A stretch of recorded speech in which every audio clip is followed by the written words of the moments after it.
നമസ്കാരം. ഇന്നത്തെ ക്ലാസ്സിൽ നമ്മൾ സ്നെൽസ് ലോ ആണ് ഡിസ്കസ് ചെയ്ത് തുടങ്ങുന്നത്.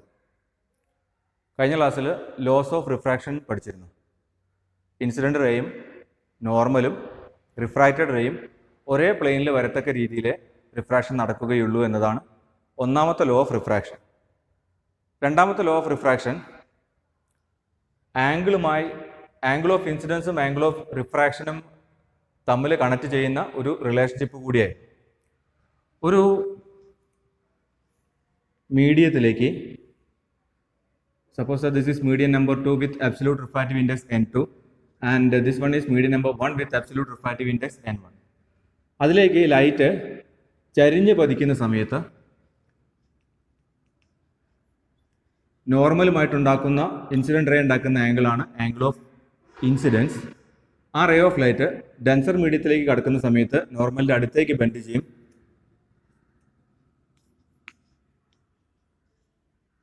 BC is the refracted ray of light and the angle between refracted ray and the same normal is the angle of refraction. രണ്ടാമത്തെ law of refraction പറയുന്നത് sine of the angle of incidence divided by sine of the angle of refraction equal to a constant, and this constant is equal to refractive index of the medium through which refracted ray is traveling divided by refractive index of the medium through which incident ray is traveling. ഈ രണ്ടാമത്തെ റിഫ്രാക്ഷൻ്റെ നിയമത്തെ വിളിക്കുന്ന പേരാണ് Snell's law. So Snell's law states that during refraction sine of angle of incidence divided by sine of the angle of refraction is equal to refractive index of the second medium divided by refractive index of the first medium. That is refractive index of the medium through which refracted light is traveling divided by refractive index of the medium through which incident light is traveling. So that is Snell's law. നമ്മൾ ഇനി റിഫ്രാക്ഷൻ്റെ കുറച്ച് examples ആണ് discuss ചെയ്യുന്നത്. അതിൽ ആദ്യത്തെ example refraction by a glass slab with its upper and lower surfaces parallel to each other. ഒരു glass സ്ലാബിൻ്റെ നമ്മൾ 3 ഡയമെൻഷനായിട്ട് വരയ്ക്കാൻ വെച്ചാൽ ഇങ്ങനെയുള്ള ഗ്ലാസ് കൊണ്ടുള്ള ഒരു സ്ലാബിൻ്റെ ഈ അപ്പർ സർഫസും ഇതിനൊരു ലോവർ സർഫസ് ഉണ്ട്. ആ ലോവർ സർഫസും പരസ്പരം പാരലാണ്. ഈ മുകളിലത്തെ സർഫസും താഴത്തെ സർഫസും പരസ്പരം പാരലാണ്. 2 ഡയമെൻഷനായിട്ട് വരയ്ക്കുമ്പോൾ അപ്പർ സർഫസ് AB എന്ന് പറയുന്ന സ്ട്രേറ്റ് ലൈൻ ഉപയോഗിച്ചിട്ടാണ് റിപ്രസെൻ്റ് ചെയ്യുന്നത്. ലോവർ സർഫസ് DC എന്ന സ്ട്രേറ്റ് ലൈൻ ഉപയോഗിച്ചിട്ടാണ് റിപ്രസെൻ്റ് ചെയ്യുന്നത്. AB is parallel to DC. ഈ ഡെൻസർ ആയിട്ടുള്ള ഗ്ലാസ് മീഡിയത്തിലേക്ക് ലൈറ്റ് കടക്കുന്നത് റെയർ ആയിട്ടുള്ള എയറിൽ നിന്നുമാണ്. Refractive index of glass is greater than refractive index of air. Glass is optically denser than air എന്നും പറയും. പതിക്കുന്ന റേ ഓഫ് ലൈറ്റ് 1 ആണ്. അത് ആദ്യത്തെ റിഫ്രാക്ഷന് ശേഷം 2 എന്ന റേ ഓഫ് ലൈറ്റ് ആയിട്ട് ഗ്ലാസ്സിലൂടെ കടന്നു പോവുകയാണ്. 2 എന്ന റേ ഓഫ് ലൈറ്റ് 1നെ അപേക്ഷിച്ച് കുറച്ചും കൂടി നോർമലിൻ്റെ അടുത്തേക്ക് ബെൻഡ് ചെയ്താണ്. അതെന്തുകൊണ്ടാണ് നമുക്കറിയാം. When light travels from an optically rarer medium to an optically denser medium it bends towards the normal. നോർമലിൻ്റെ അടുത്തേക്ക് ബെൻഡ് ചെയ്യും. നമ്മൾ ആദ്യത്തെ റിഫ്രാക്ഷനിൽ, അതായത് ഇവിടെ വെച്ച് നടന്ന സർഫസ് ABയിൽ വെച്ച് നടന്ന റിഫ്രാക്ഷനിൽ സ്നെൽസ് ലോ ഒന്ന് അപ്ലൈ ചെയ്യും. സൈൻ I1 ആണ് ഇവിടുത്തെ ആംഗിൾ ഓഫ് ഇൻസിഡൻസ്, R1 ആണ് ആംഗിൾ ഓഫ് റിഫ്രാക്ഷൻ.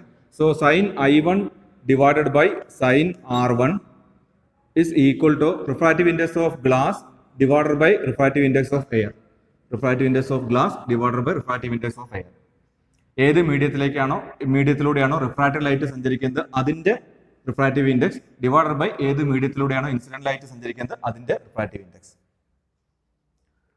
ഇനി രണ്ടാമത്തെ സർഫസ് അടിയിലെ ഗ്ലാസ് സ്ലാബിന്റെ അടിയിലത്തെ സർഫസ് നോക്കുക. ആ സർഫസിനെ നമ്മൾ ഈ ഡയഗ്രത്തിൽ DC എന്നാണ് റിപ്രസെന്റ് ചെയ്തിരിക്കുന്നത്. അവിടെ വെച്ച് ലൈറ്റ് ഡെൻസർ ആയിട്ടുള്ള ഗ്ലാസ് മീഡിയത്തിൽ നിന്നും റെയർ ആയിട്ടുള്ള എയറിലേക്ക് വീണ്ടും പ്രവേശിക്കാൻ ശ്രമിക്കുകയാണ്. റെയർ ആയിട്ടുള്ള എയറിലേക്കാണ് പ്രവേശിക്കുന്നത്. അപ്പോൾ മീഡിയങ്ങൾ ഓപ്റ്റിക്കൽ ഡെൻസിറ്റിയിൽ വ്യത്യാസമുള്ളവയായതുകൊണ്ട് റിഫ്രാക്ഷൻ ഉണ്ടാവും. ആ റിഫ്രാക്ഷൻ എങ്ങനെയാണെന്ന് അറിയാനായിട്ട് നമ്മൾ ഈ പോയിന്റ് ഓഫ് ഇൻസിഡൻസിലേക്ക് നോർമൽ വരയ്ക്കാം. പോയിന്റ് ഓഫ് ഇൻസിഡൻസിലേക്ക് നോർമൽ വരച്ചു. റിഫ്രാക്റ്റഡ് റേ നോർമലിൽ നിന്നും അകലേക്ക് ബെൻഡ് ചെയ്യും. കാരണം ലൈറ്റ് ഈ കേസിൽ ഡെൻസർ മീഡിയത്തിൽ നിന്ന് റെയർ മീഡിയത്തിലേക്കാണ് സഞ്ചരിക്കുന്നത്. അപ്പോൾ ലൈറ്റ് നോർമലിൽ നിന്നും അകലേക്ക് ബെൻഡ് ചെയ്ത് റേ നമ്പർ 3 ആയിട്ട് പുറത്തേക്ക് പോവാണ്. ഈ കേസിൽ ഈ രണ്ടാമത്തെ റിഫ്രാക്ഷനിൽ ഇതാണ് ആംഗിൾ ഓഫ് ഇൻസിഡൻസ്, ഇതാണ് ആംഗിൾ ഓഫ് റിഫ്രാക്ഷൻ. ഈ angle of incidence R1 equal ആണ്. ആദ്യത്തെ കേസിലെ ആംഗിൾ ഓഫ് റിഫ്രാക്ഷൻ ഈക്വൽ ആണ് രണ്ടാമത്തെ കേസിലെ ആംഗിൾ ഓഫ് ഇൻസിഡൻസ്. അതെന്തുകൊണ്ടാണെന്ന് വെച്ചാൽ AB-യും DC-യും പാരലൽ ടു ഈച്ച് അതർ ആണ്. പരസ്പരം പാരലൽ ആയിട്ടുള്ള രണ്ട് വരകൾക്ക് വരച്ചിരിക്കുന്ന നോർമൽസ് ആണ് ഈ ഡോട്ടഡ് ലൈനും ഈ ഡോട്ടഡ് ലൈനും. അപ്പം ഈ AB-യും DC-യും പാരലൽ ആണെങ്കിൽ അവയിലേക്ക് വരച്ചിരിക്കുന്ന പെർപെൻഡിക്കുലേഴ്സ് ആയ ഈ രണ്ട് ഡോട്ടഡ് ലൈനുകളും പാരലലാണ്. പാരലൽ ആയിട്ടുള്ള രണ്ട് ലൈനുകളെ തമ്മിൽ കണക്ട് ചെയ്തുകൊണ്ട് വരച്ചിരിക്കുന്ന ഒരു ചരിഞ്ഞ വരയാണ് ഈ 2 എന്ന് അടയാളപ്പെടുത്തിയിരിക്കുന്ന റേ ഓഫ് ലൈറ്റ്. അതുകൊണ്ട് ഇതും ഓൾട്ടർനേറ്റ് ആംഗിൾസ് ആണ്. ഓൾട്ടർനേറ്റ് ആംഗിൾസിന്റെ വാല്യൂ ഈക്വൽ ആണ്. അതുകൊണ്ട് ഈ ആംഗിൾ R1 ആണെങ്കിൽ ഇതിന്റെ വാല്യൂം R1 ആണ്. Now suppose that the angle of refraction in the second case is I2. രണ്ടാമത്തെ കേസിലെ ആംഗിൾ ഓഫ് റിഫ്രാക്ഷൻ I2 ആണ് എന്ന് വിചാരിക്കുക. അപ്പോൾ നമ്മൾ ഫസ്റ്റ് സർഫസിൽ സ്നെൽസ് ലോ അപ്ലൈ ചെയ്തപ്പോൾ കിട്ടിയ ഇക്വേഷൻ ഇവിടെ എഴുതി വെച്ചിട്ടുണ്ട്. ഇതിൽ നമുക്ക് വേണമെങ്കിൽ refractive index of glass with respect to air ഇങ്ങനെ വിളിക്കാം. Refractive index of glass with respect to air എന്ന് വിളിക്കാം. Now you apply Snell's law അത് ലോവർ സർഫസ്, താഴത്തെ ഗ്ലാസ് സ്ലാബിന്റെ താഴത്തെ സർഫസിൽ സ്നെൽസ് ലോ അപ്ലൈ ചെയ്യും. അപ്പോൾ നമുക്ക് കിട്ടുന്നത് sine of angle of incidence in that case. ആ കേസിലെ ആംഗിൾ ഓഫ് ഇൻസിഡൻസ് R1 ആണ്. So sine R1 divided by ആ കേസിലെ ആംഗിൾ ഓഫ് റിഫ്രാക്ഷൻ I2 ആണ്. Sine R1 divided by sine I2 is equal to refractive index of the medium through which refracted light is travelling. Refracted light സഞ്ചരിക്കുന്ന എയറിലൂടെയാണ്. അതിന്റെ refractive index NA ആണ്. നമ്മൾ മുകളിൽ എഴുതിയിട്ടുണ്ട്. NA ആണ് refractive index of air divided. So NA divided by refractive index of the medium through which incident light is travelling. Incident light ഈ കേസിൽ, ഈ റിഫ്രാക്ഷന്റെ കേസിൽ ഇൻസിഡന്റ് ലൈറ്റ് ഇതാണ്, റേ നമ്പർ 2 ആണ്. അത് സഞ്ചരിക്കുന്നത് ഗ്ലാസ്സിലൂടെയാണ്. So divided by NG. നമുക്ക് ഇതിനെ ഇങ്ങനെ എഴുതാം, refractive index of air with respect to glass. Refractive index of air with respect to glass. ആദ്യം എഴുതിയ ഇക്വേഷൻ നമ്പർ 1 ആണെന്ന് വിചാരിക്കുക. ഇപ്പോൾ എഴുതിയ ഇക്വേഷൻ നമ്പർ 2 ആണെന്ന് വിചാരിക്കുക. ഇനി കഴിഞ്ഞ ക്ലാസ്സിൽ നമ്മൾ മനസ്സിലാക്കിയിട്ടുണ്ട് refractive index of air with respect to glass, refractive index of air with respect to glass is equal to 1 by refractive index of glass with respect to air. ഇത് കഴിഞ്ഞ ക്ലാസ്സിൽ മനസ്സിലാക്കിയിട്ടുണ്ട്. N21 is equal to 1 by N12. അങ്ങനെയായിരുന്നു കഴിഞ്ഞ ക്ലാസ്സിൽ. Air glass എന്നുള്ള പേരല്ല കൊടുത്തിരുന്നത്, മീഡിയം 1 മീഡിയം 2 എന്നാണ് കൊടുത്തിരുന്നത്. അതുകൊണ്ട് നമുക്ക് കിട്ടിയ റിസൾട്ട് എങ്ങനെയായിരുന്നു? N12 is equal to 1 by N21. ഈ റിസൾട്ട് അനുസരിച്ച് ഈ എഴുതിയിരിക്കുന്നത് നോക്കൂ, NAGക്ക് പകരം ഇത് സബ്സ്റ്റിറ്റ്യൂട്ട്, NAGക്ക് പകരം ഇത് സബ്സ്റ്റിറ്റ്യൂട്ട് ചെയ്യാം. Therefore sin R1 divided by sin I2 is equal to, ഞാനിപ്പം NAGക്ക് പകരമാണ് എഴുതിയിരിക്കുന്നത്, is equal to 1 by NGA. NGA എന്ന് പറഞ്ഞാൽ ഇതാണ്. അപ്പോൾ ഇതിന്റെ reciprocal. So sin R1 divided by sin R1 divided by sin I1. sin R1 divided by sin I1. sin R1 cancel ചെയ്ത് പോയി. ഇങ്ങോട്ട് മൾട്ടിപ്ലൈ ചെയ്യുക, ഇതിനെ ഇങ്ങോട്ട് മൾട്ടിപ്ലൈ ചെയ്യുക. ഇവിടെ 1 ഉണ്ട്, ഇവിടെ 1 ഉണ്ട്. ഇതിനെ ഇങ്ങോട്ട് ക്രോസ് മൾട്ടിപ്ലൈ ചെയ്യുക, ഇതിനെ ഇങ്ങോട്ട് ക്രോസ് മൾട്ടിപ്ലൈ ചെയ്യുക. What we get is sin I1. ഇത് ഇങ്ങോട്ട് വരുമ്പോൾ sin I1 is equal to sin I2. sin I1 is equal to sin I2 or angle I1 is equal to angle I2. അതായത് ഈ എഴുതിയിരിക്കുന്ന ആംഗിൾ I2 എന്ന് പറയുന്ന angle is equal to I1 ആണ്. Equal to I1 ആണ്. Already DC-യും AB-യും parallel to each other ആണ്. അപ്പോൾ അവയിലേക്ക് വരച്ചിരിക്കുന്ന ഈ നോർമൽസും പാരലൽ ടു ഈച്ച് അതർ ആണ്. അതിൽ ഒരു നോർമലുമായിട്ട് ആദ്യത്തെ ഇൻസിഡന്റ് റേ ഉണ്ടാക്കുന്ന ആംഗിളാണ് I1. രണ്ടാമത്തെ നോർമലുമായിട്ട് ഫൈനലായിട്ട് പുറത്തേക്ക് പോകുന്ന എമർജന്റ് റേ, എമർജ് ചെയ്യാന്ന് വെച്ചാൽ പുറത്തു പോവുക. അപ്പോൾ emergent ray, final emergent ray ഈ നോർമലുമായിട്ട് ഉണ്ടാക്കുന്ന ആംഗിൾ I2 ആണ്. ആ രണ്ട് ആംഗിൾസും ഈക്വൽ ആണെന്ന് പറഞ്ഞു കഴിഞ്ഞാൽ ഒറിജിനൽ ഇൻസിഡന്റ് റേയും ഫൈനൽ എമർജന്റ് റേയും പരസ്പരം പാരലൽ ആണെന്ന് അർത്ഥം. So this relationship between these two angles suggest that if light is getting refracted by a glass slab with its upper and lower surfaces parallel to each other, then the original incident ray and the final emergent ray are parallel to each other. പക്ഷേ ഈ glass സ്ലാബിന് കുറച്ചുകൂടി നീളം അപ്പുറത്തേക്ക് ഉണ്ടായിരുന്നു എന്ന് വിചാരിക്കും. Glass സ്ലാബിന് കുറച്ചും കൂടെ വലിപ്പമുള്ള ഗ്ലാസ് സ്ലാബാണെന്ന് വിചാരിക്കും. അപ്പോൾ ഈ ray of light glass slab ഉണ്ടായിരുന്നില്ലെങ്കിൽ ഇങ്ങനെയായിരുന്നു സഞ്ചരിക്കുമായിരുന്നു. ഈ പാതയിലൂടെ ഒറിജിനലായിട്ട് സഞ്ചരിക്കുമായിരുന്നു. ഗ്ലാസ് സ്ലാബ് വെച്ചപ്പോൾ അത് ഈ പാതയിലൂടെ സഞ്ചരിച്ചില്ല, അത് കുറച്ച് ഇങ്ങോട്ട് ഷിഫ്റ്റ് ചെയ്തു, കുറച്ച് സൈഡിലേക്ക് ഇപ്പുറത്തേക്ക് ഷിഫ്റ്റ് ചെയ്യപ്പെട്ടു എന്നുള്ള വ്യത്യാസം ഉണ്ടായിട്ടുണ്ട്. അപ്പൊ ഇതാണ് റിഫ്രാക്ഷന്റെ ആദ്യത്തെ എക്സാമ്പിൾ, നമുക്ക് പഠിക്കാനുള്ള ആദ്യത്തെ എക്സാമ്പിൾ.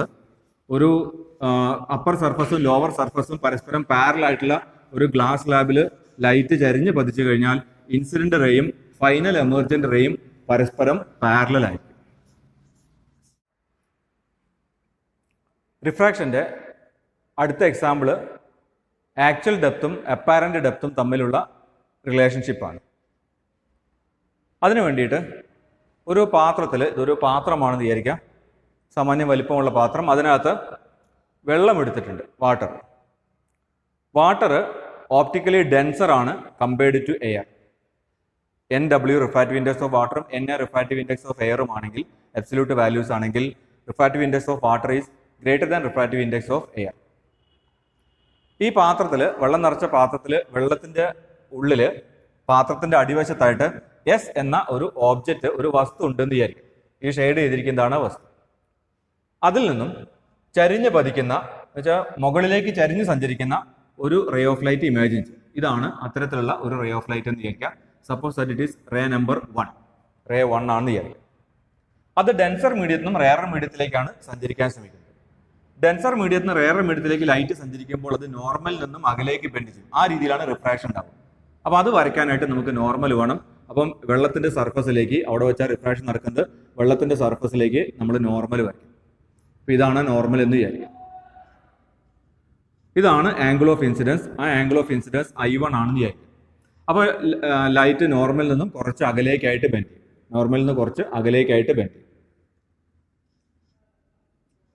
ഇതാണ് ആ കേസിലെ angle of refraction R1. R1 is greater than I1, കാരണം ഡെൻസറിൽ നിന്ന് റെയറിലേക്കാണ് പോകുന്നത്. ഇനി ഒരു ഒബ്സർവർ ഈ റേ ഓഫ് ലൈറ്റ്, ഒരു ഒബ്സർവർ ഈ വസ്തുവിനെ ഒരു ഒബ്സർവർ, ഇനി നമ്മൾ അസ്യൂം ചെയ്യുന്നത് ഈ റേ ഓഫ് ലൈറ്റ് ഒരു ഒബ്സർവറുടെ കണ്ണിൽ പതിക്കുന്നു. അയാൾ ഈ പാത്രത്തിലുള്ള അടിയിൽ കിടക്കുന്ന വസ്തുവിനെ ഒബ്സർവ് ചെയ്യാണ്. അപ്പോൾ ഈ റേ ഓഫ് ലൈറ്റ് അയാളുടെ കണ്ണിൽ പതിക്കുന്നു. ഇത് അദ്ദേഹത്തിന്റെ കണ്ണാണെന്ന് വിചാരിക്കുക, ഒബ്സർവറുടെ കണ്ണാണെന്ന് വിചാരിക്കുക. കണ്ണിലേക്ക് റേ ഓഫ് ലൈറ്റ് ഇങ്ങനെയാണ് പതിച്ചത്. നമ്മളൊരു വസ്തുവിനെ കാണുന്നത് ആ വസ്തുവിൽ നിന്നുള്ള റേ ഓഫ് ലൈറ്റ് നമ്മളുടെ കണ്ണ് പതിക്കുമ്പോഴാണ്. അതുകൊണ്ട് ഇദ്ദേഹം ഈ S എന്ന് പറയുന്ന ഓബ്ജക്റ്റിനെ കാണും. എവിടെ കാണുമെന്ന് വെച്ചാൽ ഇവിടെയുള്ളതായിട്ടല്ല കാണും. അദ്ദേഹത്തിന്റെ കണ്ണിലേക്ക് ഏത് ദിശയിലാണോ ലൈറ്റ് എത്തിച്ചേർന്നത് ആ ദിശ പിന്നോട്ട് നീട്ടി വരച്ചു കഴിഞ്ഞാൽ, ഞാനിപ്പോൾ ഡോട്ടഡ് ആയിട്ടാണ് വരയ്ക്കുന്നത്, അതിന്റെ മുകളിൽ ഈ ഡോട്ടർ ലൈനിന്റെ മുകളിലേക്ക് എവിടെയോ ആണ് ഈ S കിടക്കുന്നത് എന്നുള്ളൊരു തോന്നലാണ് അദ്ദേഹത്തിന് ഉണ്ടാവുക. എന്ന് വെച്ചാൽ ഈ വരയുടെ മുകളിൽ എവിടെയോ ആണ് S കിടക്കുന്നത് എന്നുള്ളൊരു തോന്നലാണ് ഉണ്ടാവുക. അപ്പൊ എസിന്റെ സ്ഥാനം, വസ്തു എവിടെ കിടക്കുന്നു എന്നുള്ളത് ഇപ്പൊ നമുക്ക് കൃത്യമായിട്ട് പറയാൻ പറ്റുന്നില്ല, ഡയഗ്രാം വരച്ച് കൃത്യമായിട്ട് പറയാൻ പറ്റുന്നില്ല. അത് പറയാൻ പറ്റണമെങ്കിൽ ഒരു റേ ഓഫ് ലൈറ്റ് കൂടിയെങ്കിലും വരയ്ക്കണം. അതിനുവേണ്ടി നമ്മൾ രണ്ടാമതൊരു റേ ഓഫ് ലൈറ്റ്, കുറച്ചും കൂടി ചരിഞ്ഞ് പതിക്കുന്ന റേ ഓഫ് ലൈറ്റ് വരയ്ക്കും. ഇതാണ് റേ നമ്പർ 2 എന്ന് വിചാരിക്കും. ഈ റേ കുറച്ചും കൂടി ചരിഞ്ഞിട്ടാണ് പതിച്ചത്. അതിന്റെ റിഫ്രാക്ഷൻ വരയ്ക്കാൻ വേണ്ടി നമ്മൾ രണ്ടാമത്തെ നോർമൽ വരയ്ക്കുന്നു. ഇതാണ് ആംഗിൾ ഓഫ് ഇൻസിഡൻസ് I2 എന്ന് വിചാരിക്കുക. Clearly I2 is greater than I1 ആണ്. I2 is greater than I1 ആണ്. കൂടുതൽ ചരിഞ്ഞാണ് രണ്ടാമത്തെ റേ ഓഫ് ലൈറ്റ് പതിച്ചത് എന്നുള്ളത് കൊണ്ട്. ഈ റേ ഓഫ് ലൈറ്റും നോർമലിൽ നിന്നും അകലേക്കാണ് ബെൻഡ് ചെയ്യുക, കാരണം അതും ഡെൻസറിൽ നിന്നും റെയർ മീഡിയത്തിലേക്കാണ് സഞ്ചരിക്കുന്നത്. നമ്മൾ ഇനി ചിന്തിക്കുന്നത്, രണ്ടാമത്തെ കേസിലെ ആംഗിൾ ഓഫ് റിഫ്രാക്ഷൻ ആദ്യത്തെ കേസിലെ ആംഗിൾ ഓഫ് റിഫ്രാക്ഷനേക്കാൾ കൂടുതലായിരിക്കുമോ? രണ്ടാമത്തെ കേസിലെ ആംഗിൾ ഓഫ് ഇൻസിഡൻസ് ആദ്യത്തെ ആംഗിൾ ഓഫ് ഇൻസിഡൻസിനേക്കാൾ കൂടുതലാണ്. അതറിയാൻ വേണ്ടി നമ്മൾ ഇവിടെ സ്നെൽസ് ലോ ഒന്ന് അപ്ലൈ ചെയ്യാം. Sine I1 divided by sine R1. Sine I1 divided by sine R1 എന്ന് പറയുന്നത് refractive index of air divided by refractive index of water ആണ്. അതൊരു കോൺസ്റ്റന്റ് ആണ്. എന്നുവെച്ചാൽ ഗ്ലാസ്സിൽ നിന്ന് എയറിലേക്ക് ഏത് ചരിവിൽ ലൈറ്റ് പതിച്ചാലും ആ കേസിലെ sign I1 by sine R1, ആ കേസിലെ sine I by sine R ഒരു കോൺസ്റ്റന്റ് ആയിരിക്കണം. ഇവിടെ അത് sign I1 divided by sine R1 ആണ്. ഇനി രണ്ടാമത്തെ റിഫ്രാക്ഷൻ നോക്കാം. രണ്ടാമത്തെ കേസിൽ ആംഗിൾ ഓഫ് ഇൻസിഡൻസ് I2 ആണ്. സോ ഇതിന് ഈക്വൽ ആയിരിക്കണം സൈൻ I2. ഈ എഴുതിയിരിക്കുന്ന റേഷ്യോവിന് ഈക്വൽ ആയിരിക്കണം sine I2 divided by sine R2 എന്ന് പറയും. ആദ്യത്തെ കേസിൽ sign I1 by sine R1 ആണ് ആ റേഷ്യോ. അതിന് ഈക്വൽ ആയിരിക്കണം രണ്ടാമത്തെ റിഫ്രാക്ഷന്റെ സമയത്തുള്ള sign I2 by sine R2. പക്ഷെ നമുക്കറിയാം I2 is greater than I1 ആണ്. I2 I1നേക്കാൾ കൂടുതൽ എന്ന് വെച്ചാൽ ന്യൂമറേറ്റർ ഈ കേസിൽ കൂടിയിട്ടുണ്ട് ഈ കേസിലുള്ളതിനേക്കാൾ. പക്ഷെ റേഷ്യോ സെയിം തന്നെയാണ്, ഇതേ റേഷ്യോ തന്നെയാണ് കിട്ടുക. Refractive index of air divide by refractive index of water same K തന്നെയാണ്. ന്യൂമറേറ്റർ ഇവിടുത്തേക്കാൾ ഇവിടെ കൂടിയിട്ടുണ്ട്. അപ്പം ഒരേ വാല്യൂ, ഒരേ ആൻസർ, ഒരേ കോൺസ്റ്റന്റ് വാല്യൂ RHS കിട്ടണമെങ്കിൽ ഡിനോമിനേറ്ററും കൂടിയേ പറ്റൂ. അതായത് sine R2 should be greater than sine R1 or R2 greater than R1. എന്ന് വെച്ചാൽ രണ്ടാമത്തെ കേസിലെ ആംഗുലർ റിഫ്രാക്ഷൻ ആദ്യത്തെ കേസിലെ ആംഗുലർ റിഫ്രാക്ഷനേക്കാൾ കൂടുതൽ വരും. അതെങ്ങനെയാ കൂടുതൽ വരിക? എങ്ങനെ വരയ്ക്കുമ്പോഴാണ് കൂടുതൽ വരിക? കുറേയും കൂടെ ചരിച്ച് വരയ്ക്കുമ്പോഴാണ് കൂടുതൽ വരിക. ഈ ആംഗിൾ കുറച്ചും കൂടെ ചരിച്ച് വരയ്ക്കുമ്പോഴാണ് കൂടുതൽ. അപ്പോൾ റേ ഓഫ് ലൈറ്റ് കുറച്ചും കൂടെ ചരിഞ്ഞിട്ട് ആദ്യത്തേതിനേക്കാൾ കുറച്ചും കൂടെ ചരിഞ്ഞിട്ട് ഇദ്ദേഹത്തിന്റെ കണ്ണ് പതിക്കുന്നു. So this is angle of refraction in the second case. ഇനി ഈ റേ ഓഫ് ലൈറ്റ് എവിടുന്ന് വരുന്നതായിട്ടാണ് അയാൾക്ക് തോന്നുക? ഒന്നുമില്ല, അത് അയാളുടെ കണ്ണിലേക്ക് ഏത് ദിശയിലാണോ സഞ്ചരിച്ചത് ആ ദിശയൊന്ന് നീട്ടി വരച്ചാൽ മതി. അത് നീട്ടി വരച്ചാൽ ഇങ്ങനെ വന്ന് ഇവിടെ മീറ്റ് ചെയ്യും. ഈ ആദ്യത്തെ വരച്ച ഡോട്ടർ ലൈനിന് ഇവിടെ വെച്ച് മീറ്റ് ചെയ്യും. ഇനി ഇതേപോലെ മൂന്നാമത് ഇപ്പൊ നമ്മൾ രണ്ട് റേസ് ഓഫ് ലൈറ്റാണ് വരച്ചത്. രണ്ടിനേക്കാൾ കുറച്ചും കൂടി ചെരിഞ്ഞ് കടന്നു പോകുന്ന മൂന്നാമത് റേ ഓഫ് ലൈറ്റ് വരച്ചിട്ട് ഇതേപോലെ റിഫ്രാക്റ്റഡ് റേ, ആ കേസിൽ ആംഗിൾ ഓഫ് റിഫ്രാക്ഷൻ വീണ്ടും കൂടും, കാരണം ആംഗിൾ ഓഫ് ഇൻസിഡൻസ് വർദ്ധിക്കാണ്. എന്നിട്ട് അങ്ങനെ അയാളുടെ കണ്ണിലേക്ക് പതിച്ചാൽ, ഇങ്ങനെ കുറച്ചും കൂടി ചെരിഞ്ഞ് അയാളുടെ കണ്ണിലേക്ക് പതിച്ച റേ ഓഫ് ലൈറ്റ് നമ്മൾ ഡോട്ടഡ് ആയിട്ട് നീട്ടി വരച്ചു കഴിഞ്ഞാൽ അതും ഇവിടെ മീറ്റ് ചെയ്യും. അപ്പോൾ അദ്ദേഹത്തിന് തോന്നുക, ഈ ഒബ്സർവർക്ക് തോന്നുക, ഈ താഴെ കിടക്കുന്ന ഓബ്ജക്റ്റ് ഇങ്ങനെ ഉയർന്ന ഒരു സ്ഥാനത്ത് ഇരിക്കുന്നതായിട്ടാണ് തോന്നുക. അതൊരു തോന്നൽ മാത്രമാണ്, യഥാർത്ഥത്തിൽ ഉയർന്നിട്ടൊന്നുമില്ല. അതിങ്ങനെ ഉയർന്ന ഒരു സ്ഥാനത്തിരിക്കുന്നതായിട്ട് തോന്നും. ആ തോന്നൽ ഇവിടെയുള്ള ഈ ഇമേജിന്, ഈ തോന്നലിനെ എസിന് പകരം S', എസും S' വ്യത്യാസം കാണിക്കാൻ ഇവിടെ S' എന്ന് പേര് കൊടുത്തു, അത്രയേ ഉള്ളൂ. എന്നുവെച്ചാൽ ഈ വസ്തു കുറച്ച് ഉയർന്നിരിക്കുന്നതായിട്ട് ഇയാൾക്ക് തോന്നും. അടിയിൽ വേറെ വിധത്തിൽ പറഞ്ഞാൽ പാത്രത്തിന്റെ അടിവശം കുറച്ച് ഉയർന്നിരിക്കുന്ന ഒരു തോന്നലാണ് അയാൾക്ക് കിട്ടുക. അടിയിൽ കിടന്ന വസ്തു കുറച്ച് ഉയർന്നിരിക്കുന്നതായിട്ട് തോന്നൽ കിട്ടാച്ച വസ്തു മാത്രമല്ല ഉയർന്നിരിക്കുന്നതായിട്ട് തോന്നൽ കിട്ടുക, ബാക്കിയുള്ള ഈ പാത്രത്തിന്റെ അടിവശത്തുനിന്നും ഇതേപോലത്തെ റേസ് ഓഫ് ലൈറ്റ് വരച്ചു കഴിഞ്ഞാൽ അവയെല്ലാം ഇങ്ങനെയുള്ള ഈ ലെവലിൽ കിടക്കുന്ന പോയിന്റുകളിൽ മീറ്റ് ചെയ്യുന്ന ഒരു ഫീലിംഗ് അയാൾക്ക് കിട്ടും. എന്ന് വെച്ചാൽ പാത്രത്തിന്റെ ആഴം കുറഞ്ഞിരിക്കുന്നതായിട്ടൊരു ഫീലിംഗ് അയാൾക്ക് കിട്ടും. ഈ ഡയഗ്രത്തില് ഇതിനെയാണ് ആക്ച്വൽ ഡെപ്ത് എന്ന് വിളിക്കുന്നത്. ഈ മൊത്തം ആഴത്തിനെയാണ് ആക്ച്വൽ ഡെപ്ത്. വെള്ളത്തിന്റെ സർഫസ് തൊട്ട് പാത്രത്തിന്റെ അടിവശം വരെയുള്ള ഭാഗത്തിനെയാണ് ആക്ച്വൽ ഡെപ്ത് D എന്ന് വിളിക്കുന്നത്. എന്നാൽ ഈ ഭാഗത്തിന്, ഇതിപ്പോ പാത്രത്തിന്റെ അടിവശം കുറച്ച് ഉയർന്നിരിക്കുന്നതായിട്ട് തോന്നും. ഇപ്പൊ സർഫസിൽ നിന്നും പാത്രത്തിന്റെ അടിവശം ഇപ്പൊ എവിടെ നിൽക്കുന്നതായിട്ടാണോ അയാൾക്ക് തോന്നുന്നത് അതുവരെയുള്ള ആഴത്തിനെ അപ്പാരന്റ് ഡെപ്ത് D' എന്ന് വിളിക്കും.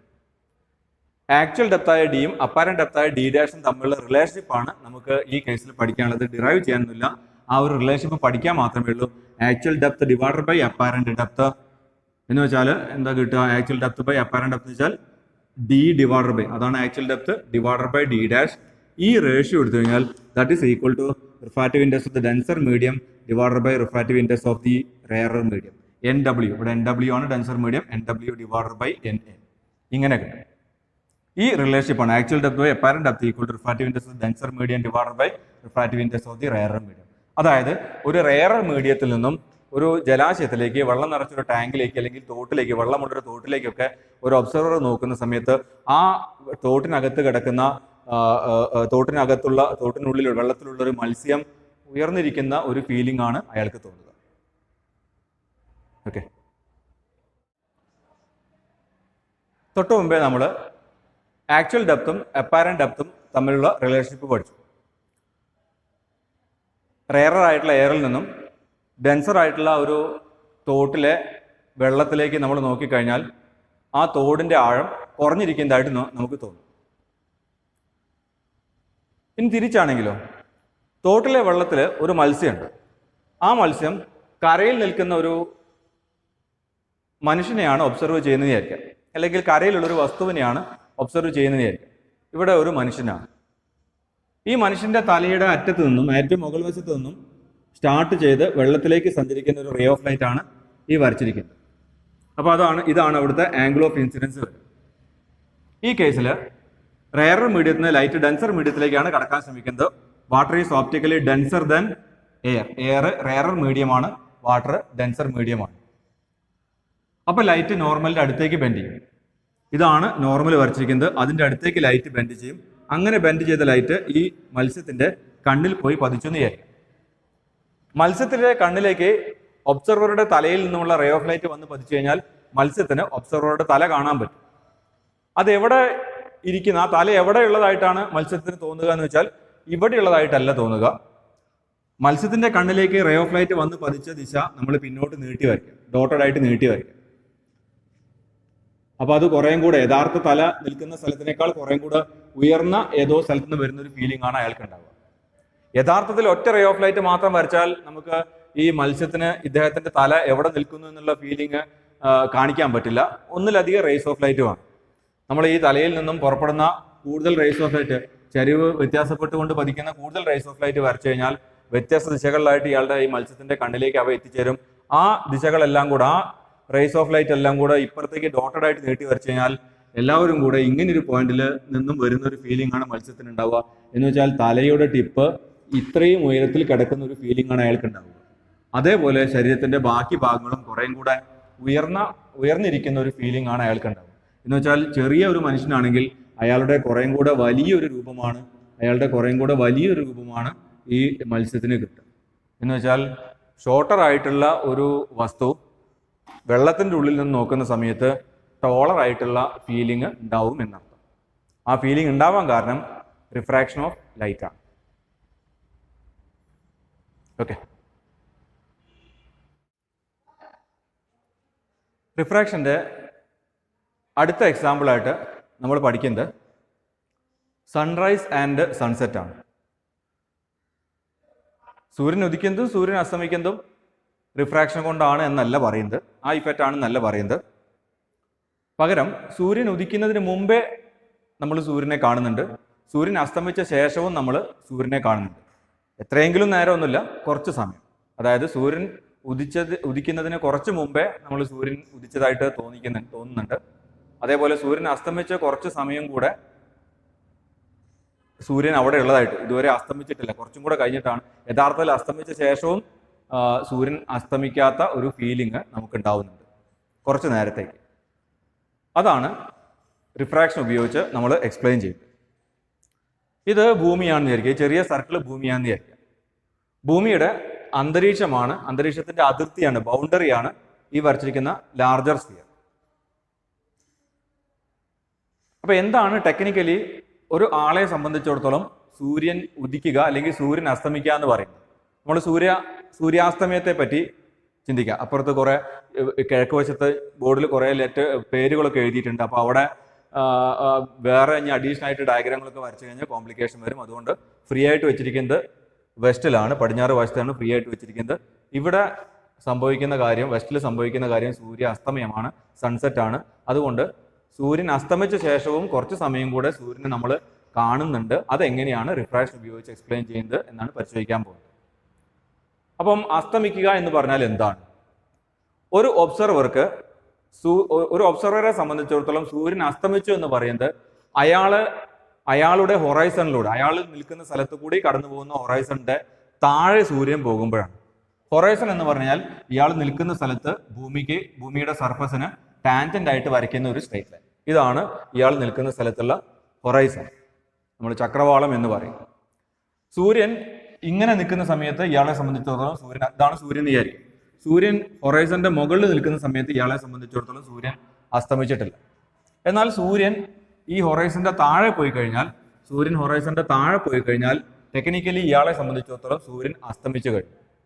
അപ്പം യഥാർത്ഥത്തിൽ ഇദ്ദേഹത്തിനെ സംബന്ധിച്ചിടത്തോളം സൂര്യൻ അസ്തമിച്ചിട്ടുണ്ട്.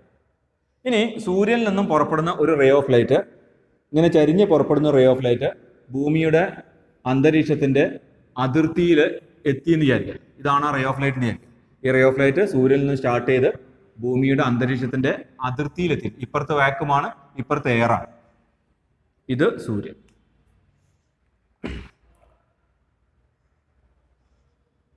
ഇത് ഓപ്റ്റിക്കലി ഡെൻസർ മീഡിയമാണ് വാക്യൂത്തിനേക്കാൾ. Air is slightly denser than vacuum. എയറിന്റെ റിഫ്രാക്റ്റീവ് ഇൻഡെക്സ് വാക്യൂത്തിന്റെ റിഫ്രാക്റ്റീവ് ഇൻഡെക്സിനേക്കാൾ കൂടുതലാണ്. അതായത് ഇപ്പോൾ ഈ പോയിന്റിൽ വെച്ച് ലൈറ്റ് റെയറർ മീഡിയത്തിനും ഡെൻസർ മീഡിയത്തിലേക്കാണ് പ്രവേശിക്കാൻ ശ്രമിക്കുന്നത്. അപ്പോൾ റിഫ്രാക്ഷൻ ഉണ്ടാകും. അവിടെ ലോസ് ഓഫ് റിഫ്രാക്ഷൻ ഒക്കെ അപ്ലൈ ചെയ്യാനായിട്ട് നമുക്ക് നോർമൽ വരയ്ക്കണം. എന്ന് വെച്ചാൽ ഈ പോയിന്റിലേക്ക് നോർമൽ വരയ്ക്കണം. ഇത് ഭൂമി എന്ന് പറയുന്ന ചെറിയ സ്ഫിയറിന്റെ ഉള്ളിൽ കിടക്കുന്ന സ്ഫിയറിന്റെ കോൺസെൻട്രിക് സ്ഫിയർ ആണ്. അതായത് സെന്റർ വരുന്ന മറ്റൊരു സ്ഫിയർ ആണ് ഈ അന്തരീക്ഷത്തിന്റെ ബൗണ്ടറി എന്ന് പറയുന്നത്. അപ്പൊ രണ്ടുപേരുടെയും സെന്റർ സെയിം ആണ്. ഈ രണ്ട് സ്ഫിയറുകളുടെയും സെന്റർ സെയിം ആണ്. അതിൽ ലാർജർ സ്ഫിയറിന്റെ സർഫസിലേക്ക് നോർമൽ വരച്ചു കഴിഞ്ഞാൽ it should pass through there common centre. ഈ രണ്ട് സ്ഫിയറുകൾ, ഈ സ്ഫിയറിന്റെയും ഈ ലാർജർ സ്ഫിയറിന്റെയും കോമൺ സെന്ററിലൂടെ കടന്നു പോകും. അതായത് ഭൂമിയുടെ സെന്ററിലൂടെ കടന്നു പോകും. So this is A normal and this one is the angle of incidents. ഇതാണ് ഈ കേസിലെ ആംഗിൾ ഓഫ് ഇൻസിഡൻസ്. റെയറിൽ നിന്നും ഡെൻസറിലേക്ക് പോകുന്നതുകൊണ്ട് ലൈറ്റ് നോർമലിന്റെ അടുത്തേക്ക് ബെൻഡ് ചെയ്തിട്ട് ഇയാളുടെ കണ്ണിൽ പോയി പതിച്ചു എന്ന് വിചാരിക്കും. അപ്പോൾ ഇയാൾ ആകാശത്തേക്ക് നോക്കുകയാണ്. ആകാശത്തേക്ക് നോക്കുമ്പോൾ സൂര്യനിൽ നിന്നുള്ള റേ ഓഫ് ലൈറ്റ് ഇയാളുടെ കണ്ണിൽ പതിക്കുന്നുണ്ട്. അപ്പോൾ അയാൾക്ക് സൂര്യനെ കാണാൻ പറ്റും. പക്ഷെ എവിടെയാ കാണുന്നത് വെച്ചാൽ ഇവിടെ താഴത്തായിട്ടല്ലേ കാണാം. അയാളുടെ കണ്ണിലേക്ക് ഏത് ദിശയിൽ നിന്നാണോ റേ ഓഫ് ലൈറ്റ് പതിച്ചത് ആ ദിശ നമ്മളിങ്ങനെ ഡോട്ടഡായിട്ട് നീട്ടി വരയ്ക്കുക.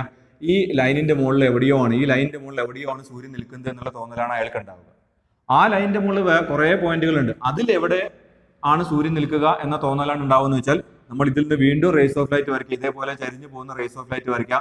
അത് കണ്ണിലേക്ക് വരയ്ക്കുക. എന്നിട്ട് അതിങ്ങനെ പിന്നോട്ട് നീട്ടി വരച്ചു കഴിഞ്ഞാൽ ഇത്തരം ഡോട്ടർ ലൈനുകളെല്ലാം കൂടെ ഒരു പ്രത്യേക പോയിന്റിൽ വെച്ച് കൂട്ടിമുട്ടും. ആ പോയിന്റിൽ സൂര്യൻ നിൽക്കുന്ന ഒരു ഫീലിംഗ് ആണ് ഈ ഒബ്സർവർക്ക് ഉണ്ടാവുക. എന്ന് വെച്ചാൽ ഒരു അപ്പാരന്റ് സൂര്യനെയാണ്, ശരിക്കും ഇല്ല, ഉള്ള പോലത്തെ സൂര്യനെ പോലത്തെ ഒരു ഗോളം, സൂര്യൻ ഇവിടെ ഉള്ളതായിട്ട്, സൂര്യനെ പോലത്തെ ഒരു ഗോളം അല്ല, സൂര്യൻ ഇവിടെ ഉള്ളതായിട്ടുള്ളൊരു തോന്നലാണ് അയാൾക്ക് ഉണ്ടാവുക. പക്ഷെ യഥാർത്ഥത്തിൽ ഈ സൂര്യനെ ഇയാൾ കാണുമ്പോൾ സൂര്യൻ അയാളെ സംബന്ധിച്ചിടത്തോളം അസ്തമിച്ച് കഴിഞ്ഞിട്ടുണ്ട്. അതുകൊണ്ടാണ് നമ്മൾ പറയുന്നത് സൂര്യാസ്തമയത്തിന് ശേഷവും കുറച്ച് സമയത്തേക്ക് നമുക്ക് സൂര്യനെ കാണാൻ പറ്റുന്നുണ്ട്. ഇതേപോലെ തന്നെയാണ് സൂര്യൻ ഉദിക്കുന്നത്. സൂര്യൻ ഉദിക്കുന്നതിന് മുമ്പ്, സൂര്യൻ ഉദിക്കിയപ്പോഴാ ഒരാളെ സംബന്ധിച്ചിടത്തോളം അയാളുടെ ഹൊറൈസണിന്റെ താഴെയാണ് സൂര്യനെങ്കിൽ സൂര്യൻ ഇപ്പോഴും ഉദിച്ചിട്ടില്ല, മുകളിലെത്തുമ്പോഴാണ് ഉദിക്കുന്നത്. ഇതേപോലെ താഴെയാണ്, ഹൊറൈസണിന്റെ താഴെയാണ് സൂര്യൻ കിഴക്ക് വശത്ത് കിടക്കുന്നെങ്കിൽ അത് ഉദിക്കാത്ത സൂര്യനാണ്, ഇനിയും ഉദിക്കാൻ പോകുന്നേ ഉള്ളൂ. പക്ഷെ താഴെ എത്തുമ്പോൾ തന്നെ ഇതേപോലെ ഡയഗ്രം വരച്ചാൽ നമുക്ക് അത് ഇവിടെ നിൽക്കും. ഇവിടെയാണ് സൂര്യൻ ഉള്ളെങ്കിൽ പോലും അത് കുറച്ചുകൂടെ മുകളിൽ നിൽക്കുന്നതായിട്ട് നമുക്ക് തോന്നും. അതായത് യഥാർത്ഥത്തിൽ സൂര്യൻ ഉദിക്കുന്നതിന് മുമ്പേ തന്നെ നമ്മൾ സൂര്യനെ കാണുന്നുണ്ട്. ഈ ഇത് രണ്ടും തോന്നലുകളാണ്, റിഫ്രാക്ഷൻ കൊണ്ടുണ്ടാകുന്ന തോന്നലുകളാണ്. ഈ തോന്നലുകൾക്കൊക്കെ കാരണം റിഫ്രാക്ഷൻ ആണ്. ഓക്കെ.